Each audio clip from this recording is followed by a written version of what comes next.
So give me just a few more seconds, and I'm going to share my screen right now.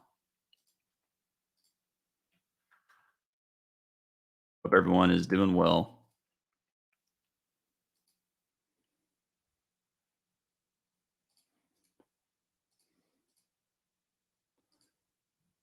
Here we go. Feel free to ask questions in the comments, and I'll answer them at the end. By the way, I'm also testing out a new microphone, and if it sounds distorted, please let me know, or if something seems off.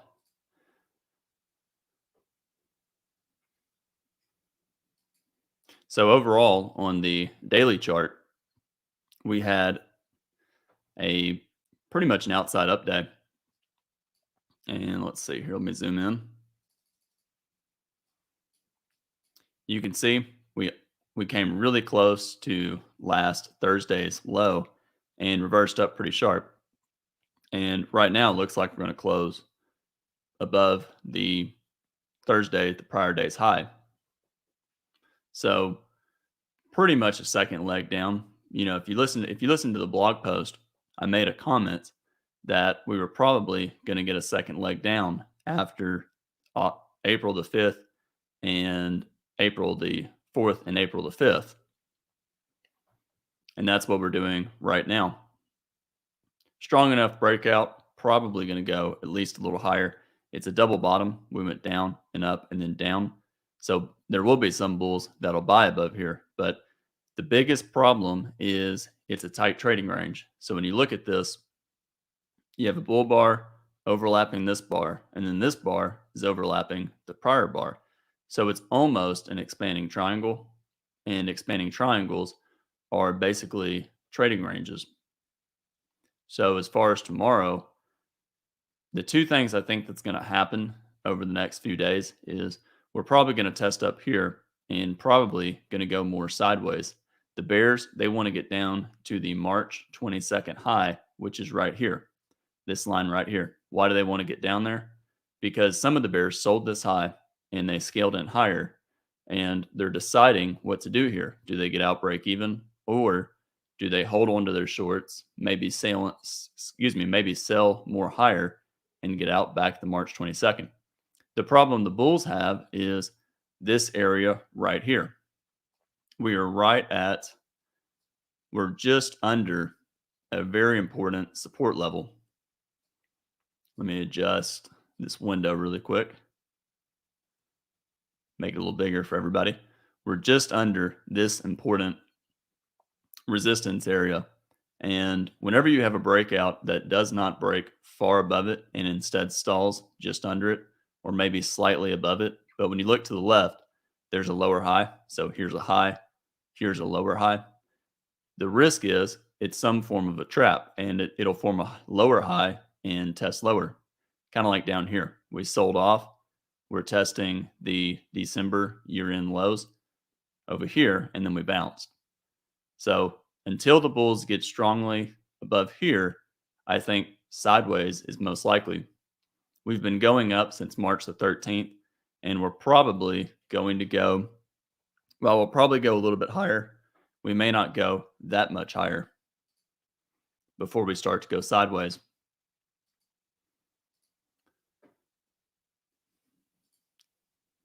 Weekly chart.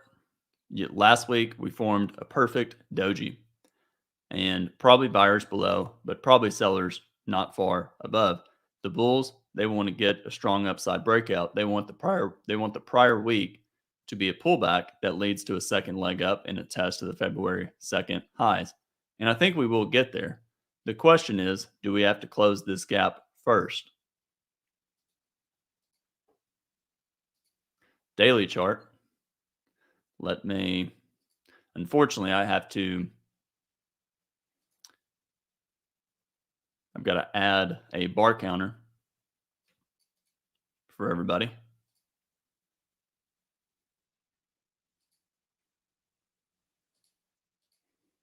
There we go. So let's go back to this for a moment. And like I said, feel free to ask questions. I'll take a look at them towards the end. So you can see right here, the market is breaking to the upside later in the day and getting a strong second leg after this rally. I'm going to remove all this and let me just add a few lines really quick.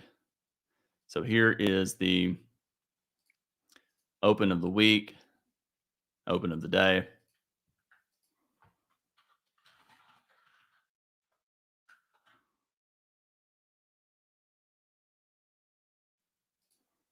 And overall, the market gapped down.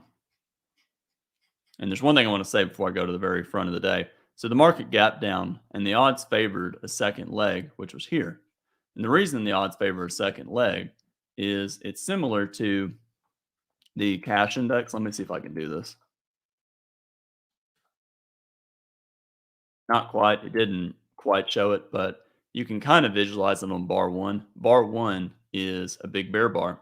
And if you look to the left, there's a blank space. This blank space is a gap. That is also a breakout. So this blank space is a breakout and bar one is a breakout.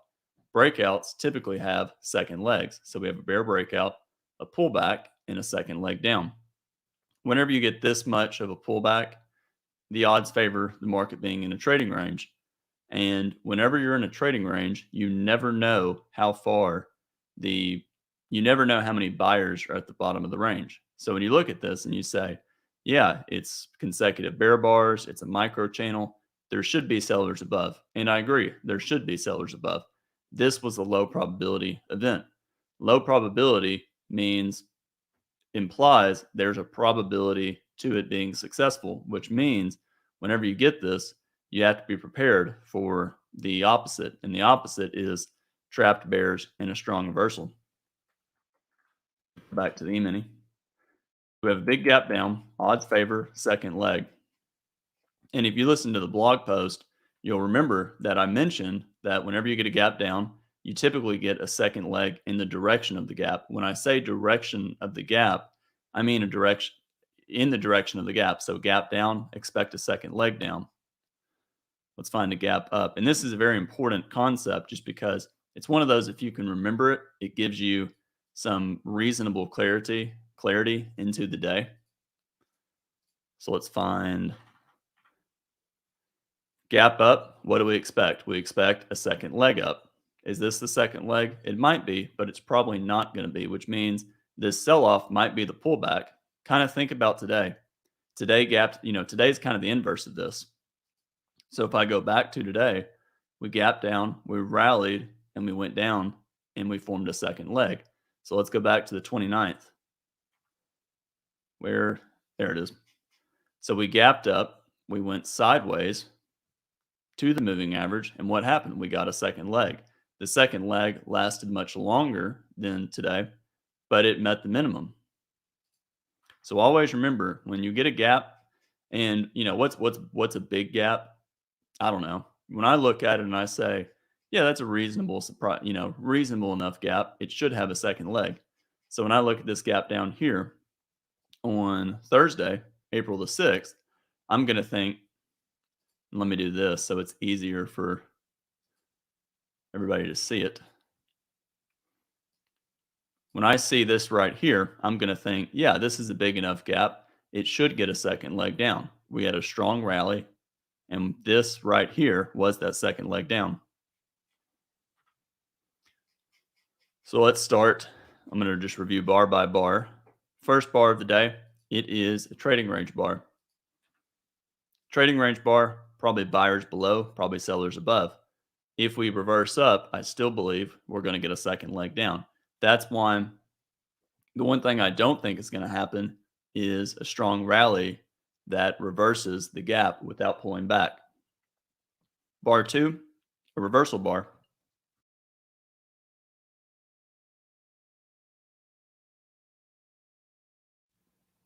Reversal bar, small body, big tail. So what does that mean? That means that there were a lot of buyers. The bar sold off on bar two, and a lot of traders started buying. Why were they buying? You have some bears that sold the close of one. They scalped out at the one low, maybe a little bit below it. You have some bears that also sell the close and they wait. And when they see the one low start to form support and the market reverse up, they start buying back shorts.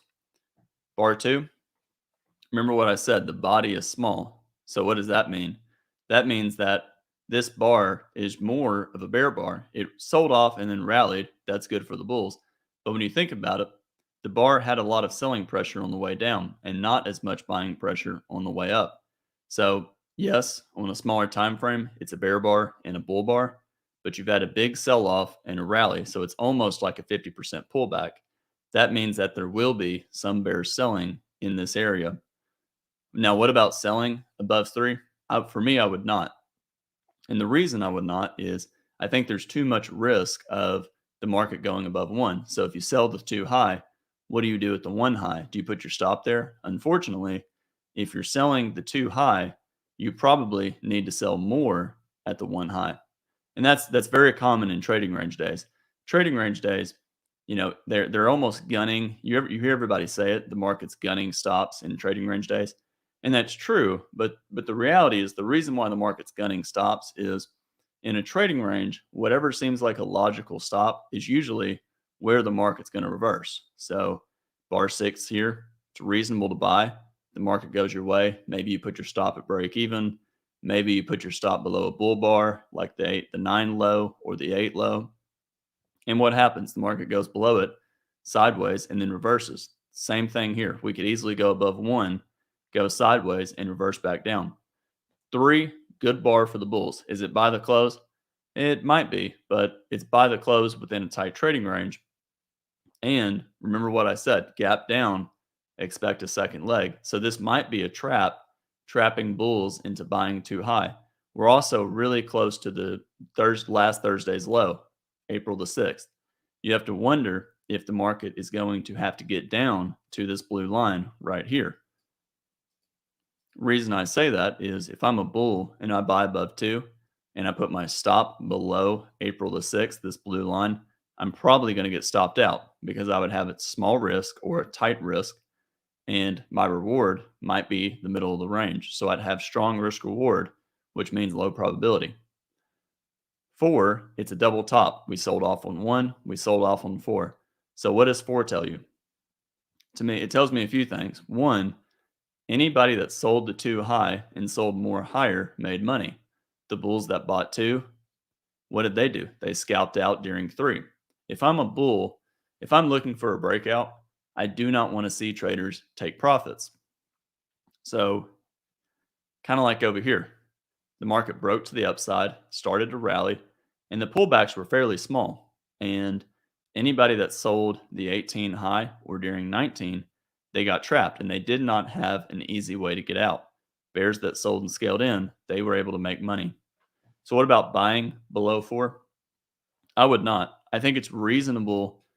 There's two things. If you go to, and one thing I'm going to try to do with these videos, I'm going to try to refer you to the video course and maybe sections in the course that would be relevant, because the reality is, if you're listening to me, my expectation is you have the video course or you've studied out. Otherwise, you really shouldn't be listening because it wouldn't make any sense.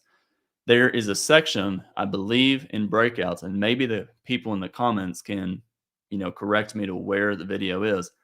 But one thing Al talks about is whenever you get a reasonable buy, such as bar 2, it's a credible swing buy, you will often get something that traps traders out of the trade right before you get an upside breakout. And bar 4 might be that trade. In other words, you have a low 2, it's reasonable to buy above 2, and then bar 4 is a second entry short. A lot of those bulls may exit below 4.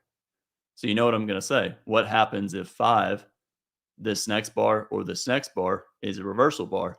Well, you'll have bulls that are trapped out of a trade and they'll be forced to buy higher, which would drive the market up.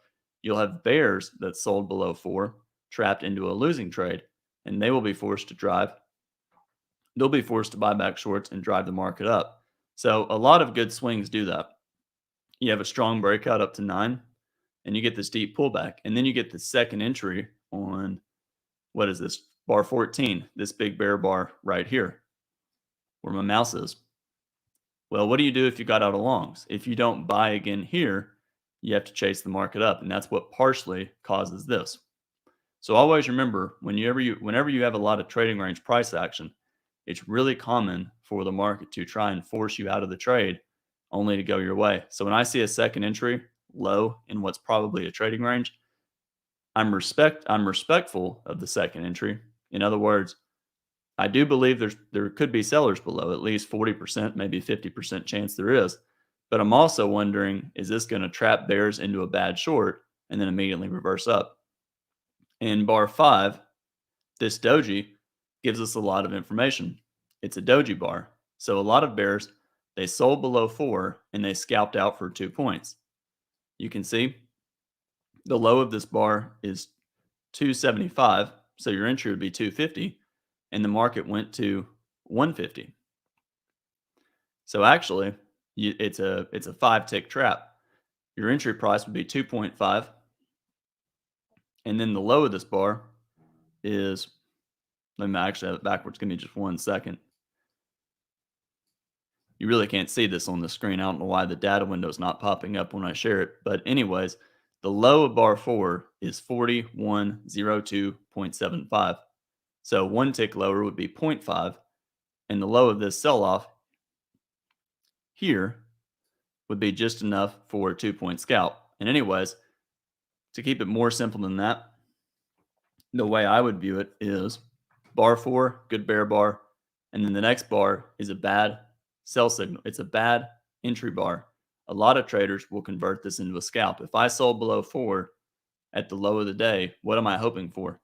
I want the market to quickly reverse and sell. I want the market to quickly sell off to last week's low or the April the 6th low. And if it hesitates, I'm going to exit the trade. So 5 and 6, not what the bears want to see. 6 is a possible double bottom with 1. Remember what I said about the 3 close. There will be traders that bought the 3 close. And a lot of those traders that bought the 3 close bought more when the market retested the 2 high. Remember what I said? Bears will sell the 2 high and scale in. So what are they going to do at the 2 high if it tests back to it? A lot of them will buy back their shorts. So bar 4, one key that actually was not the greatest sell in the world, you'd have to go to a 1-minute chart. But bar 4 sold off, tested the high of 2, and then went back up to the close of 3. So it allowed all the trapped bulls who bought anywhere in here could have exited the trade if they were quick enough during 4. That means that there's less committed bulls to the downside. There's less trapped bulls and that will increase the probability that they may not sell out. So 7, big bull bar reversing up, but following 3 consecutive bear bars. Give me just 1 second.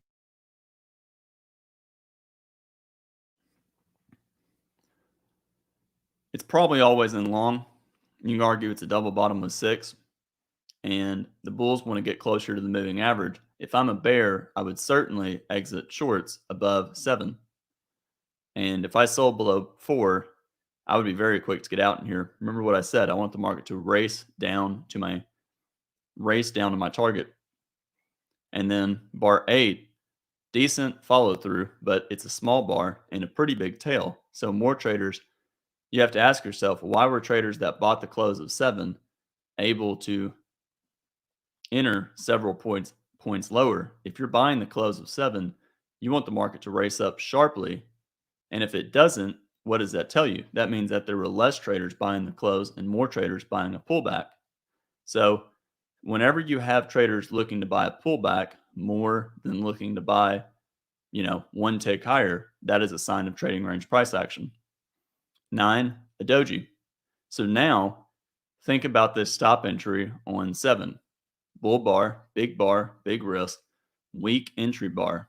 It's a bull bar on 8, but remember what I said a few seconds ago, big tail. And then 9 is a doji. So now on 9, you have a basically, 1, 2, 3 tick tall body, and it's a doji bar. Is that what you want to see if you're buying the close of 7? No. You buy the close of 7, you want 8 to just skyrocket up to the moving average. And if 8 does not skyrocket up to the moving average, that means that you have to wonder if you're wrong. The bears, they see, basically an expanding triangle, low on 1, low on 6, high on 1, high of one of these bars, and they want the market to reverse down. And then 9, an outside bar, reasonable to exit shorts below 9, exit longs below 9. And what about selling reasonable to exit longs below 10? What about selling below 10? You can, but after a micro channel since bar 6, 3 consecutive bull bars, probably buyers below. You have some bears that sold. They sold the 6 high, they sold the 5 high during 7, and they were disappointed on 8, 9, and 10. So a lot of them are going to look to buy back shorts back at the 10, somewhere in this area down here around 41.05. Decent entry bar, but not great. And you can see the market starting to stall. And then another bear bar on 12. But when you look at 12, does that look strong enough to reverse 7, 8, and 9? Or do you look at 12 and you think, well, gee, that's kind of confusing. We have a 3-bar rally up to 9. Now we have a 3-bar sell-off down to 12. Something doesn't feel right here. So big up, big down, probably going sideways. And then 13, a bull bar. So what did 13 do? Yeah, you had a lot of traders that they bought the 9 close, they bought the 10 low, and they bought more lower. 13 is allowing those traders out of a bad trade. Strong enough rally up to 10 from the 6 low to the 10 high. Where we pulled back, we will probably go a little bit higher. We're also below the moving average on a gap down day. So you have to wonder if the market is going to test the moving average. 14, another bull bar, failed to close above 10. So that's a sign of weakness. And whenever you think about it, the market can go above a bar and sell off, or it can close above a bar and sell. And then, let me back up. Whenever the market closes above 10, instead of going above 10 and selling off, that's obviously a sign of strength. If the market fails to close above the high of the prior bar, that is a sign of weakness. So the simple fact that 14, the current bar, failed to close above the 10 high is a sign that something is not right for the bulls. The other problem with 14 is it's a possible wedge. Bar 1, bar 10, and 14. Now the bulls have fairly strong bull bars on the way up to 10 and on the way up to 14. So this might be the second leg, and we may need one more push up. 15, bull bar, closing above 14, good for the bulls, but right at the moving average at a logical area where traders will sell. Now, it's hard to see, but it's really important. And I'm going to zoom in for this reason. I'm going to actually get rid of this. You look at this and you see 3 consecutive bull bars. You see 13, 14, and 15. But one thing you have to think about is this. Think about this tail. I want you to kind of envision a chart for a minute. Think about this tail on 14. We went up and then we went down. And then think about 15. We went up, we went down, and then 15, we went higher and then down. So if I can, I want to actually, it's a two-legged pullback. So let me do this because this is something that I think most traders really need to understand. And I'm going to, here we go. So it's right here. So let's do this.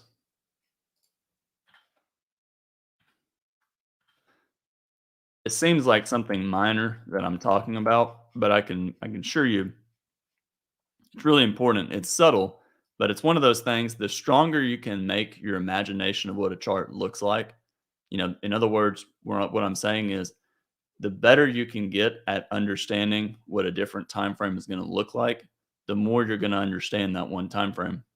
Markets are fractal. It's very important to remember. So this bar went up and sold off into the close, and then the next bar went above it and sold off into the close. So in essence, it's a two-legged pullback. We rallied up to here at 1038, and then we sold off for a few bars. That was the formation of this bar right here on the 5-minute chart. Then we went down a little bit, went to a new high, and sold off. And that bar is right here. So in other words, we went down, up, and then we sold off again. We went up, we went down. We went up and then pulled back, up, and then sold off again. So that is, I don't want to be too confusing with saying that, but the point I'm trying to make is whenever you see a tail that goes up and then a fairly big tail below the bar, that's a pretty decent sell-off, and that's a warning that the market may pull back fairly soon. 16, a bear bar, following a micro channel since 12. What do you do with it? Well, you can argue that it's by the close bar, probably going to get a second leg up. But when I look at this, I see a push up and a pullback, push up and a pullback, and another push up. And the other issue, just look at the day so far and think about being a bear. If I'm a bear, I sold here. Maybe I made a small profit. If I sold below 9 or 10, I made a small profit. Does that look right? Should the bears be able to make this much money if this is going to be the start of a strong trend day? Probably not. And the other thing, if you go back to kind of the Q&A video I talked about yesterday or 2 days ago, the one thing I talked about was this. It's important to think about risk reward. So if I'm buying the close right here, stop down here, what's the probability that the market's going to go all the way up to here before it goes down to here?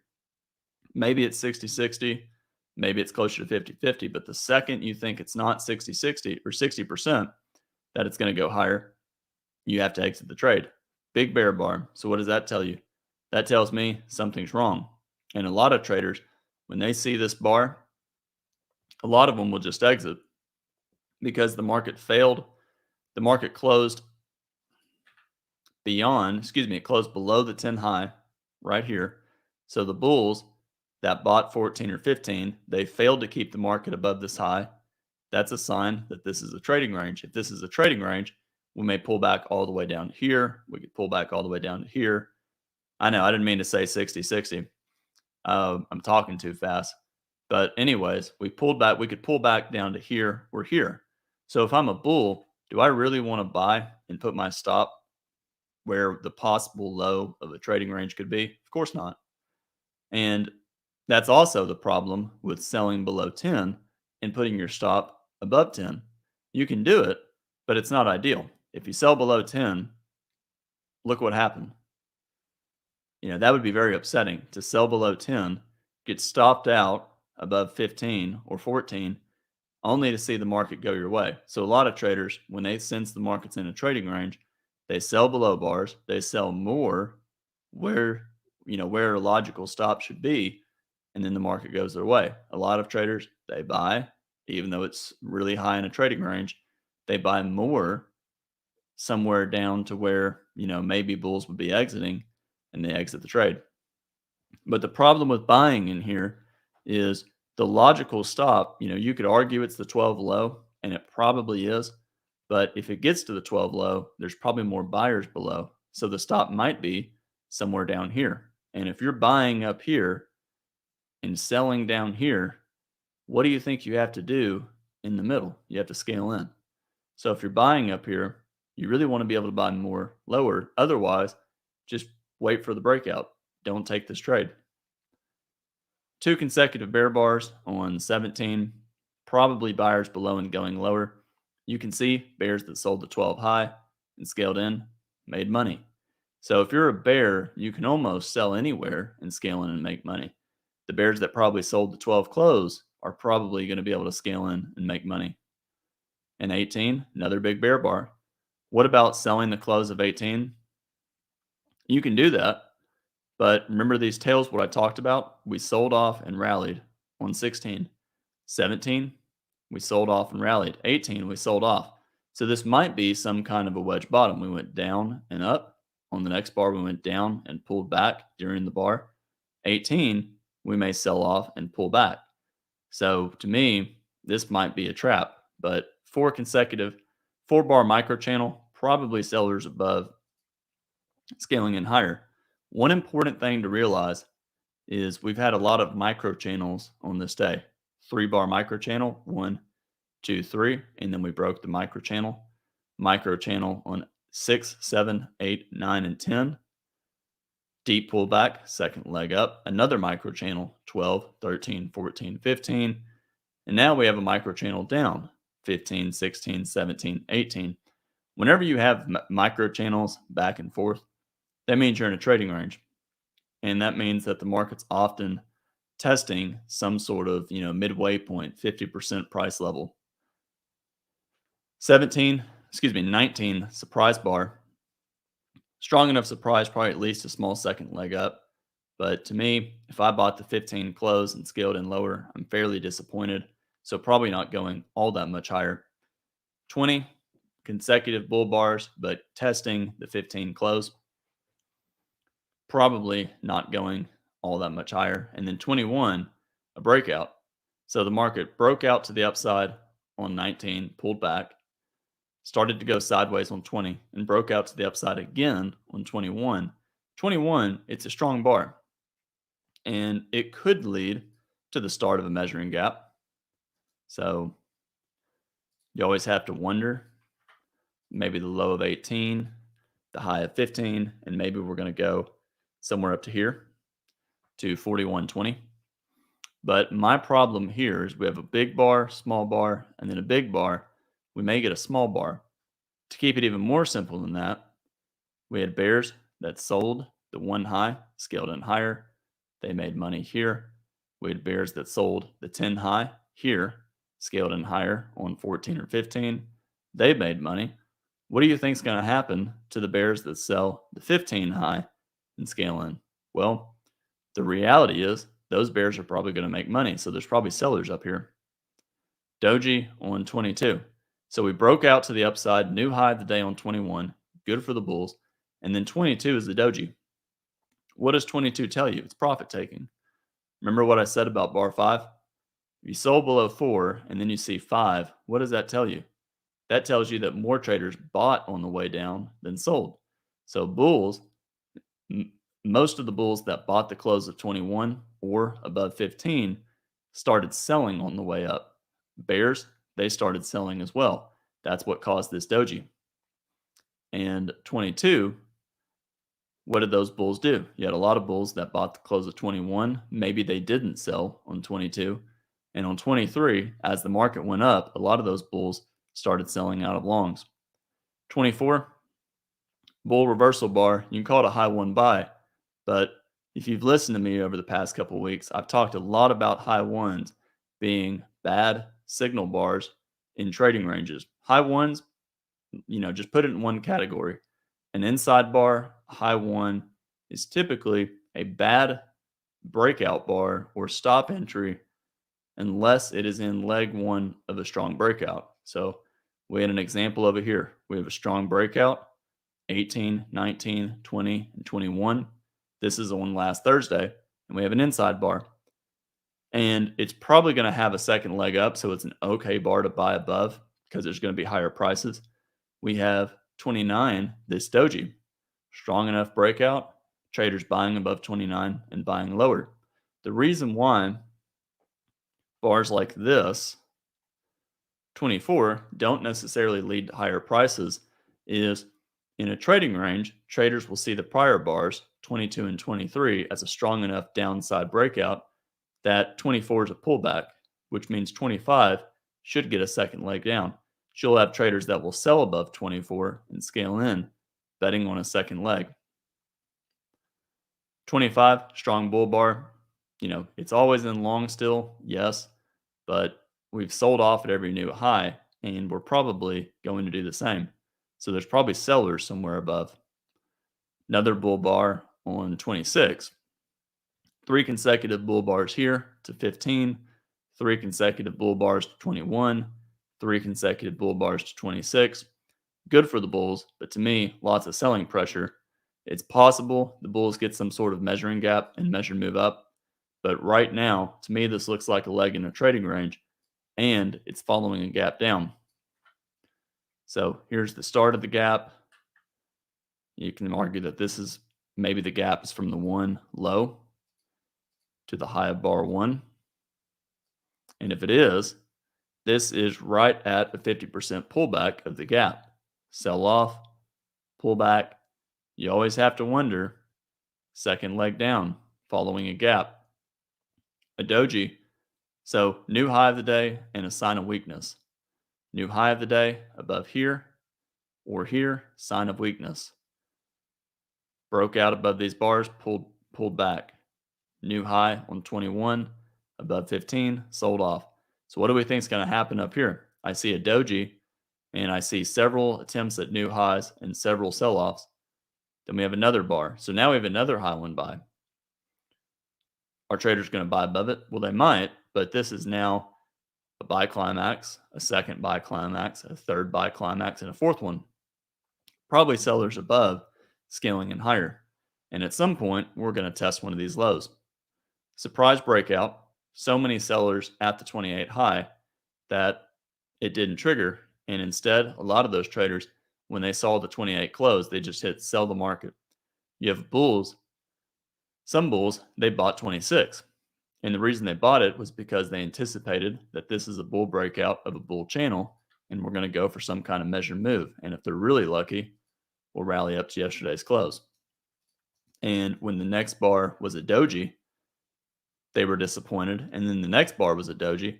A lot of traders started trying to exit at the 26 close, which is what caused 29, this big bear bar. 30, another big bear bar, gap. It gapped down below the bar. And you can see the open of the bar is 13. The high of the bar is 13. Typically, whenever that happens, it increases the chances of the gap closing, which means, the odds are we're going to go above this bar. But I think that's kind of really irrelevant to think about. It's just kind of more of a fun fact. 3 consecutive bear bars probably sell the close and going at least a little bit lower. But you have to wonder, whenever you have a strong sell-off and you look to the left and you see, higher lows, you always have to wonder if there's, how many bulls or how many buyers are on the sidelines waiting to buy. So you'll have some bulls, they're just waiting and they may start buying aggressively. You'll have some bears who are shorting heavily, but they may have a price level where they will start buying back shorts aggressively. And what that means is If that happens, there's going to be no one left on the other side of the trade, and the market quickly, there's going to be no one left to sell, and the market could quickly reverse up. Let me get a sip of water real quick.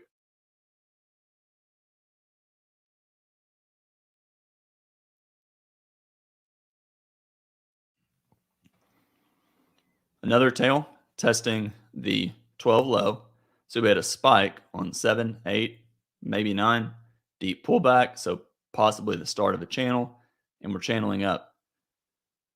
Strong enough downside breakout, 29, 30, 31, 32, probably sellers above and traders scaling in higher. And then 33, bear bar. You can argue it's a low one short, but remember what I've said about low ones. Low ones are great in strong breakouts. Yes, this is a strong breakout. Yes, it's probably leg one that's going to have a second leg down, but bottom of a trading range, there were bears that sold anywhere in here. And guess what? Some of those bears stayed short and maybe they scaled in higher. So what are they going to do down here? A lot of those bears are going to look to buy back shorts. 34, bull bar, but probably sellers above scaling it higher. And then 35, another bull bar. You can argue 34 is kind of a micro double bottom, down and up, down and up. So reasonable for traders to reasonable for bears to exit and look to sell higher, but there will be plenty of bears that'll just sell and scale in. And then 36, we have a doji. So now we have a 5-bar micro channel and a doji bar. This is a fairly deep pullback. And because it's a low one short, there might be more buyers below 36 than sellers, which means you'll have some bears who will look to exit here because they know the bulls are going to buy, betting on a second leg. And in this case, we had a surprise breakout. When you think about it, 37 should not have happened. 37 was a low probability event. It's in essence a bull breakout of a bear channel. It's a bull breakout of a bear flag. We sold off, we pulled back. The bears should have gotten a second leg down, and instead we got a bull breakout. So a lot of traders will start buying in here, betting on a test somewhere up here. Probably sellers somewhere up here and around the high of the day, though. And then obviously 38, very big bar, bull surprise bar, trapping any of the bears that sold. So you had some bears, they sold down here and they just said, whatever, I'll just sell more at the high of the day. I know the odds are I'm going to make money. So they'll sell. And let me do it like this. Some of those bears, they sell down here and they sell more at the high and use an incredibly wide stop somewhere up here. And some of them will just wait for a bear bar. And you can see if they use that stop, they'd have gotten stopped out. But if they used a stop based on the initial range up here, did they get stopped out? Okay, they would have gotten stopped out at the end of the day. So this typically doesn't happen. You typically do not get a measured move up of a strong sell-off. And another way to say that is you typically, whenever you get this kind of a sell-off, there's typically almost always a second leg. It's one of the highest probability things in trading. You get a sell-off, pullback, second leg down. You get a rally, bar 2 and 3, pullback, second leg up. You get a strong breakout, 7, 8, and 9, deep pullback, second leg. Or maybe a trader says 13, 14, and 15, strong enough breakout for a second leg, deep pullback, this is the second leg. I know that's complicated. The single key takeaway point there is whenever you see a trend bar, it almost always has a second leg. So a trader that scales in, that bets on the breakout, they buy the close of 3, they buy more below 3, more below 2, the market usually will retest it. So a bear, this is just one bar on a higher time frame. A bear that sells down here and scales in higher should be able to avoid a loss at a minimum. We've all heard Al say it, 80%, 90% chance you can scale in and break even, maybe 60% or 70% chance you can make a profit. And if you think about it, this is one of those things that's really frustrating to understand. But what works, I think for most traders, you just have to be on the wrong side of the trade enough to really kind of feel it. And what I mean by that is To see this and understand that a lot of traders are trapped, you really have to think through what would you do if you're a bear? If I sold the close of 33 or maybe the high of 34 and scaled in, maybe above 36 and more somewhere up here, how am I feeling? The market never let me get out, even remotely get out to break even. And because of that, that will increase the chances of higher prices. So, all in all, where I'm getting at is it's pretty rare to see a big sell off like this immediately go up for a measured move up to here without letting traders out to break even. That's kind of the 10,000 foot overview. Most of the time, it happened all day today. Let's find a good example of a deep pullback. Here's one. So you could, in essence, you could sell the close at 6, sell more anywhere up here, use a stop up here, and basically get out almost at your original entry. You could buy the close up here, use a wide stop somewhere down here, scale in lower, and get out at your original entry. You could buy here, scale in lower, get out. You could sell even here at the 18 close, and this is probably the better example. Sell here, sell more somewhere up here, and look, price went almost, maybe 50%, but it didn't get a measured move up, and then it sold off, and those bears made money. Happens all the time in a trading range. Strong bull bar. Strong. Could you argue that trading ranges cause the buying and the measured move up? Yeah, there's logic to that. I guess the easiest thing I would say is most of the time in a trading range, you can argue we had a rally and a sell-off, so it's trading range. Most of the time, the market's not going to fall for a measured move down before bulls buying down here make money or buying up here make money. And then most of the time, the market's not going to rally for a measured move up in the range for the bears that sell here and scale in. But I'll cover that more later. 37, probably buy the close. 38, definitely buy the close. Possible second leg trap. Leg 1 to 27, deep pullback. Leg 2 to 37 or 38 high. But when I look at 37 and 38, to me, I see a big bar and then a bigger bar trapping anybody that's sold in here. So that is a very dangerous situation. And to me, there's trapped bears, and those bears are probably desperate to exit the trade. So probably buy the close and scale in lower. 39, a doji, small bar following a fairly big bar. 38's climactic. Climax bars typically have deep pullbacks. So big bull bar, deep pullback, big bar, pretty much reverse the bar.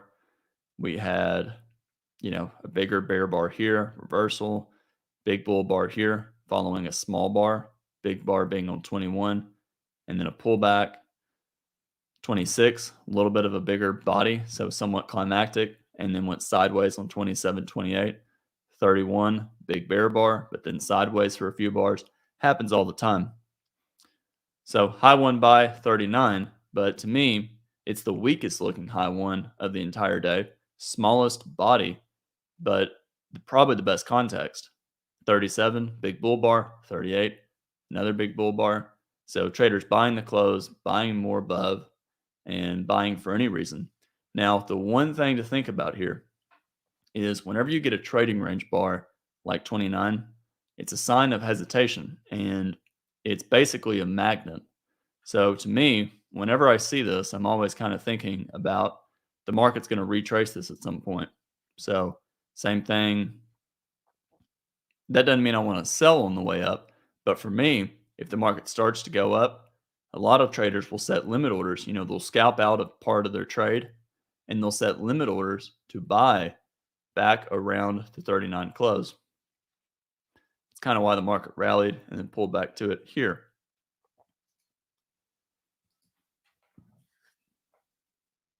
41, bear bar, but probably buyers below scaling and lower.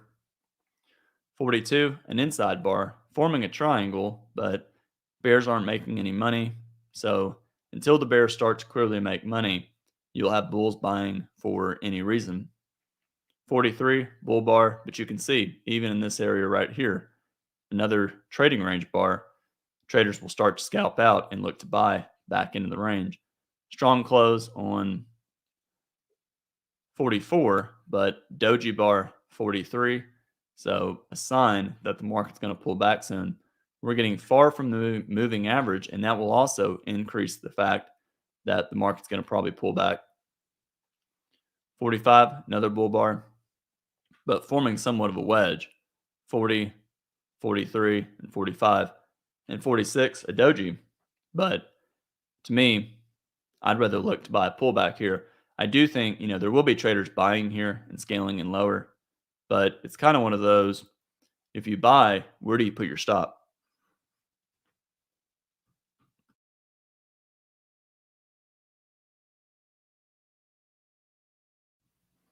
And if I'm buying 46, I don't really want to put a stop below 44, and even below 42 is somewhat problematic because if the market sells off to 42, guess what? There's probably buyers around 42. So if anything, I'm buying up here and buying more below 42, betting on sideways. Now, a lot of traders, if the market just sold off quickly to the 42 low, a lot of those traders would start to exit. Surprise bar on 47, and then a bull bar 48. So traders buying any pullback. 49, bear bar. Possible second entry short, but to me, probably going to go more sideways here. Second entry short, possible start of a trading range. You will have traders exit because, again, 42, we could easily get down to there. And look what happened on 51. We got back into this trading range area here. 51, bear bar, but in probably the final minute of the bar, maybe 2 minutes into the bar, what happened? Traders bought and the bar reversed up. So you have bulls buying below 48, buying the 49 close, buying during 51. And the reason they're doing that is because the rally up from 37, 38 was strong enough that traders were willing to buy far above the moving average in here. And if they're willing to buy above the moving average, what are they going to do when the market tests the moving average? Obviously, those traders are going to buy. 52, strong bull bar, but to me, starting to overlap, and it's basically forming some kind of an expanding triangle, maybe 47, 49, 52, 47, 51. So probably sideways in here. And then 53, a bear bar. You had some bears sell the 51 high, sell more during 52. And what are they going to do at the 51 high? A lot of those traders are probably going to exit. The inside bar, where is the inside bar? There's an inside bar on 48. There's an inside bar on 42, inside bar on 39. The inside bars I'm referring to are triangles, and they're magnets they're basically magnets. So 39, it's an inside bar. It will be a magnet for later in the day, and it will have a hard time getting far above it. These sideways bars right here are trading range bars. They will also be magnets. So when the market starts to go up for 2 or 3 legs, leg 1, maybe leg 2, maybe leg 3, traders will start to put limit orders at the apex or the center of the magnet, which is the center of these inside bars, looking to buy. And that's exactly why this bar went down to that price level and turned up. 53, bear bar, but probably going to go. It could go a little bit lower. It's probably going to go more sideways. Bear selling above, scaling in. 54, a bull bar, but starting to go sideways. We had a bad looking buy above 55, probably sellers above. So you can see lots of limit order trading. And the one thing you always have to wonder is whenever you start to develop a lot of limit order trading in bears, making money below bars, making money above bars, making money by selling bull closes, making money by selling above dojis, whenever that starts to happen, that is because that means that there's a greater risk of the market forming a trading range. And you always have to wonder, if this whole thing's a trading range, where's a likely target? One target is going to be the 27 high. So it doesn't seem like we're going to get there, but if you start to get a big bar and then another bar, or maybe 2 or 3 closes below the moving average, we could easily race down to this area. Outside up bar on 57, since we triggered the sell below 56, probably sellers above 56. And that's what happened here. Then we'll kind of speed up a little bit. So here on 59, we had a failed breakout above these highs and then a sell off. Decent 5 consecutive bear bars, but only one bar other than 59 is actually a bar with a decent sized body. So that means that this is probably going to be a leg in a trading range, but we do not know where the bottom of the range is. Might be the 51 low or the 42 low. 63, big bear bar, but first bar touching the moving average since somewhere down here. That means that there's probably buyers at the 63 close. If I said 53, I meant 63. There's probably buyers at the 63 close. If 64 is another big bear bar, then it'll be always in short. So a lot of bulls, they will buy the close of 63. And if you think about it, what they're doing is they look at 63 and they think it's a good bar, but I don't know, the bears probably need one more bar. And if the bears need one more bar on 63, what are they going to do on 64? They're going to buy the close of 64. It's the same thing as some traders will do it on, like 37, but it didn't work out for the bulls. Excuse me, it did not work out for the bears. If they did that, bears that sold here, they'd be obviously trapped and they would exit on the way up. Same thing with 18. Traders will look at 18 and they'll say, yeah, it's a good bar, but I don't know, maybe the bears need one more bar and to close below 13. So a lot of traders on 18, instead of selling the close of 18, they'll buy the close of 18, betting that those bears will not get one more bar. So 64, small bar, but a doji. It's 2 legs down, 60, 64, but probably sellers above and more sideways. And those bears got trapped on the way up. Strong enough sell-off, probably at least a small second leg down, which means you'll have bears sell and scale in higher. And that's in part why the market started going sideways here. You had bears that sold and scaled in. They're trying to get out and they're deciding how they're going to get out. A lot of times, for me, if I sell in here and I scale in, a lot of times I want the market to go down to my first entry rather quickly. And if it doesn't, a lot of times I'll get out break even. So the bears, they had a lot of chances to get out break even in here, but they could not get all the way down to here. And then we had basically, you can call it a low one short, but it's really 3 pushes down. Sell off on 69, pull back on 70, second leg down, 71, 72, pull back on 73, third leg down on 74, and then a reversal. So for me, if I was short, I would get out above the 74 high. It's a possible wedge top, and it's so late in the day, you could easily get a surprise move up or down. And then we rallied into the close. And that's pretty common. When you look at this day, there's only so many bars. Most of it was a trading range day. Other than these few bars here and these 2 bars here, and then these 2 bars at the end of the day, lots of trading range trading and lots of overlapping bars. Very common in a trading range.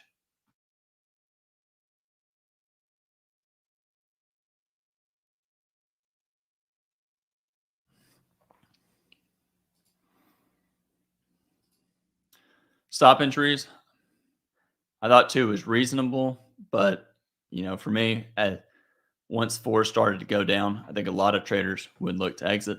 It's okay to sell below 4, but again, not ideal for the reasons I mentioned. And then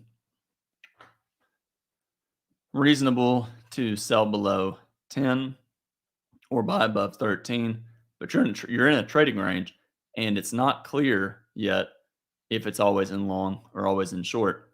And then probably the best stop entry of the day was really buying this bar or this bar, maybe selling below 39 if you understood the context. Several pushes up, probably going to form a trading range. And after the gap down, probably going to get a second leg down. But other than that, the stop entries were really not that easy of trades. If once you see this breakout 37.38, you can basically buy anywhere betting on a second leg. Limit orders, the whole day was limit orders, and I went over several limit order trades, but traders selling above bars, buying below bars, selling above bars, even selling up here, buying on the way down. The most important thing with limit orders is to understand when traders get trapped. If you can understand when limit order traders get trapped, which basically means if you can understand when the counter trend or anti trend traders get trapped, that will set you up for understanding when there's going to be a strong breakout. So when you see 37 and 38, you look at that and you think, gee, all the bears that sold in here are in a whole lot of trouble. Well, if they're in a whole lot of trouble, that means that they're going to be exiting their trade at a loss, and they may start exiting aggressively, which means traders will buy and scale in lower, betting on a second leg. Can I review the euro for a brief second? Yeah, I'll look at it real quick.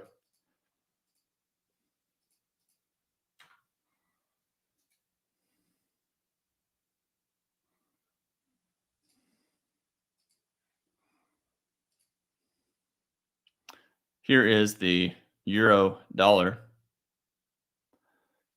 So the biggest thing I think that's going on here that I wrote on the blog is the market is trying to test the February 1st close, and we're not yet to it. And to me, I think this is a trap. In other words, I think the market has to get closer to the February 1st close. So even if we sell off, I think the market is going to want to get to this close. So unless we get a strong downside breakout, I am suspicious. 240-minute chart, big bear bar, and it's a possible strong enough breakout to lead to a couple of legs down, maybe a test down to here. Remember what I've been saying about today's 5-minute chart?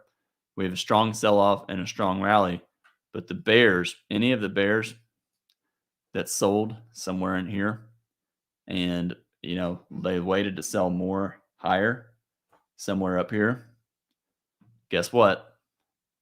This might be letting them out.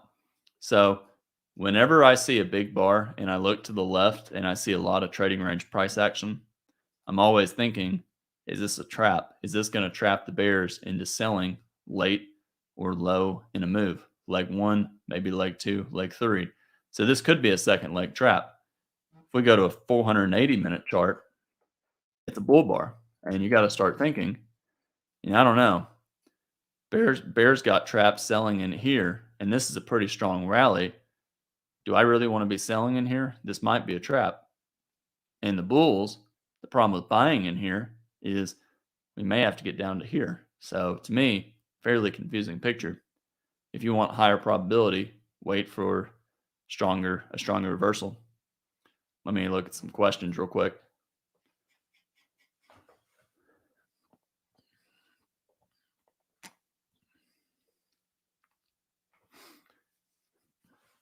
Felix asked, I bought the bar 8 close. I know that's bar 8. That's reasonable. I scaled in lower and made money, but the question is, do you wait for multiple red bars before consider closing and reversing, or do you always scale in at least, 2 bars lower? For me, it varies. That's one of the problems with trading ranges. And, a good rule of thumb with the trading range is whenever you look at something and you say, if bar 12 closes on its low, it's probably always in short. In other words, whenever one bar can flip the market from always in long to always in short, or the opposite, one bar could flip the market from, always in short to always in long, you're in a trading range. And that happens a whole lot where, you look at 18 and you think, gee, 18 might make the market always in short, and then it reverses. So whenever it's hard to tell, that's when you're in a trading range. And typically, it'll always go at least a little bit lower than what you want. So that's kind of the tough thing about trading ranges. Question: what's your advice when you are long in a spike and it turns into a channel? For example, bar 38, I went long. So bar 38, I went long at the close and it turned out to be a channel. Yeah, that well, breakouts lead to channels, and that should be your expectation. Plus, the other problem is it's basically a micro channel from 32 to 39. So that's 7 bars, and it's probably going to evolve into a trade to some form of a channel. And the other problem is you had so much selling pressure in here that I imagine some of these bulls are going to be exhausted, and you will have bears trying to sell aggressively on a deep pullback. So I think that is a fairly challenging trade. Let me just see something really quick here.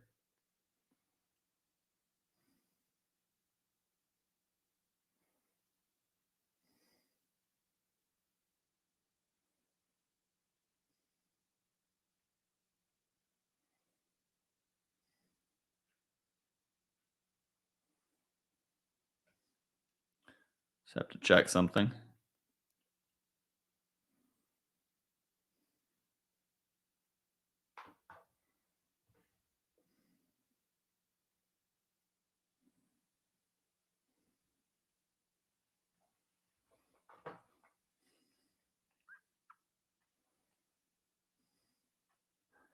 Someone asked, "Hi, Brad. I just sold above 60 and got out near the moving average." They sold above 60 and they got out near the moving average. I thought that was reasonable. I sold below, I can't remember if I sold 60 or below 59, and I was willing to sell more above. But I kind of did the same thing. I sold, got out near, I think, the 55 low. So somewhere, I think, in there. And my logic, and this person says my logic was it was a very bad high one buy setup at the top of a wedge. Yeah, I agree with that. Bad high one above 60, expect a second leg down, and had a bad buy signal bar on 60. Yeah, bad buy above 60, therefore probably a good sell, probably going lower. I think that's all good.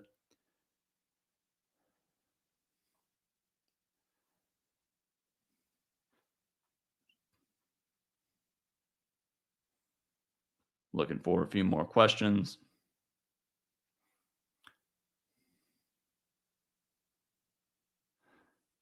Someone asked, I'm currently reading price charts bar by bar, but some of the material is complicated for my level. Do you have any book recommendations before in order to get a better understanding? Yeah, I would first start with Al's video course. It's going to be the easiest and most the path to least resistance to learning the information. Then I would start with the 3 books: Trading Trends, Trading Trading Ranges, and then Trading Reversals. But I would start with the video course. That will save you a lot of time. Take a look at a few more questions.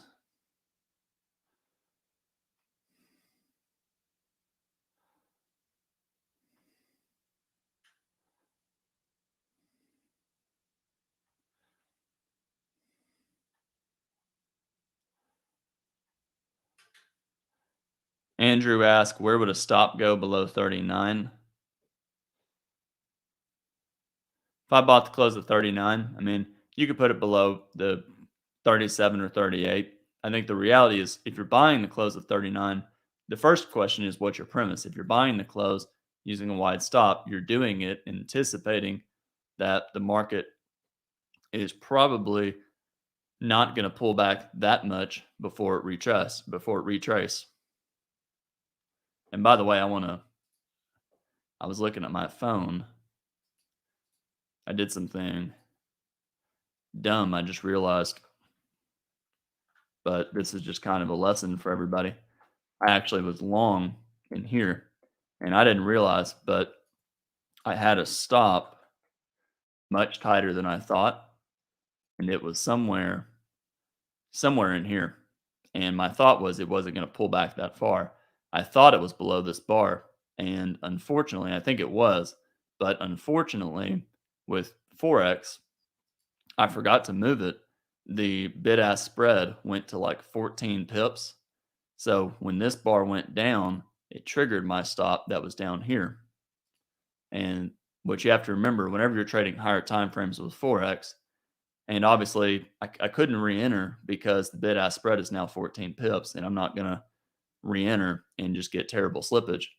But the point is, one, you have to trade small, and two, you have to remember that when the market gets right now, the bid-ask spread can sometimes get very wide, and that is something I just forgot about time of day and forgot to move it. I had that in for a little while from earlier this morning. But anyways, that's just a lesson for when trading Forex. So if you bought 44, would the stop go below 39? If I bought 44, I mean, you could put it below 39. But again, if I bought 44 and my stop's below 39, I'm getting out if the market starts to stall, like below 46 or 49.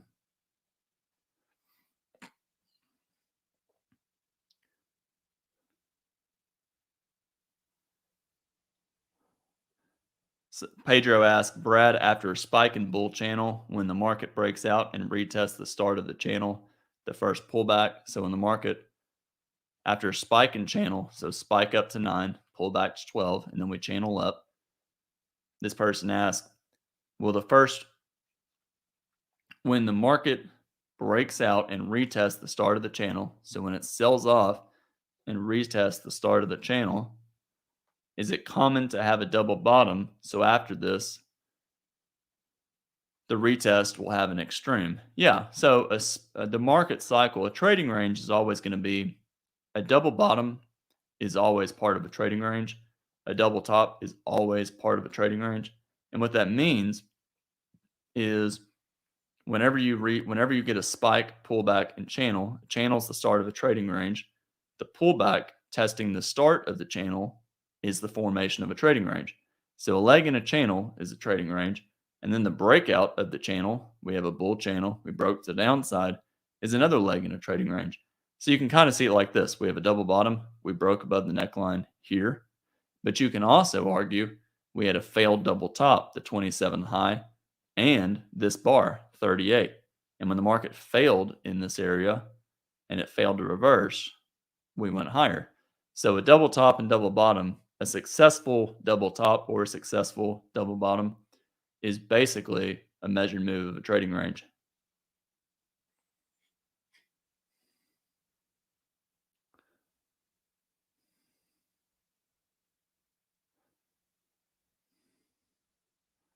Let's see how long. I'm just kind of scrolling through more. I'm gonna have to end this in a few, but I'll talk more about these down the road. How long do I hold an average trade for? For 5-minute charts like this, I try not to hold that long. So I'll try and, maybe sell, scalp out, or sell and maybe scalp out, buy the close at 37 or 38, take part off, and maybe hold for a few bars, maybe 5 or 6 bars, but generally not that long. So if I buy the close of a bar like 7, I'll pretty much scalp out, or maybe buy lower and scalp out. If I buy the close of 3, I'll buy more, which I did buy the close of 3. I'll buy more during 4 and basically get out back to the 3 close, which is what happened during 4. That's why I remember it. If I'm trading Forex, I'll generally trade higher time frames. So I might buy the close of a bull bar like here, where buys this bar starting to go up. Sometimes I'll look at 60-minute charts, 240-minute charts, and then I'll kind of maybe zoom in on like 15-minute charts, and I'll see a big bull bar with follow through, so I'll buy it, stop down here, betting on a second leg, and then sometimes I'll take part off and convert the trade into like a 60-minute chart or a 240-minute chart. And my logic for buying in here was I thought we would at least test back up to this high before we went down, back down to here. That's generally how I trade.